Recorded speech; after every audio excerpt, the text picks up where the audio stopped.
திராவிடம் வீழ்ந்தது, விஜயை சமாளிச்சிடலாம். கழுகு பார்வை பார்த்த அமித்ஷா.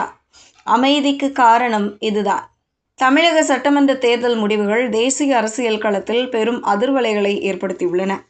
குறிப்பாக கடந்த 60 ஆண்டுகளாக தமிழக அரசியலை தங்கள் கட்டுப்பாட்டில் வைத்திருந்த திராவிட கட்சிகளின் ஆதிக்கத்துக்கு முற்றுப்புள்ளி வைக்கும் வகையில் புதிய அரசியல் சக்திகள் உருவாகி வருவது பாஜக மேலிடத்துக்கு, குறிப்பாக உள்துறை அமைச்சர் அமித்ஷா உள்ளிட்ட தலைவர்களுக்கு மறைமுக மகிழ்ச்சியை ஏற்படுத்தியுள்ளதாக டெல்லி அரசியல் வட்டாரங்கள் தெரிவிக்கின்றன. தமிழக அரசியலின் தற்போதைய நிலவரத்தை பார்க்கும்போது பாரம்பரிய திராவிட கட்சிகளான திமுக மற்றும் அதிமுக இரண்டும் கடுமையான நெருக்கடியை எதிர்கொள்கின்றன.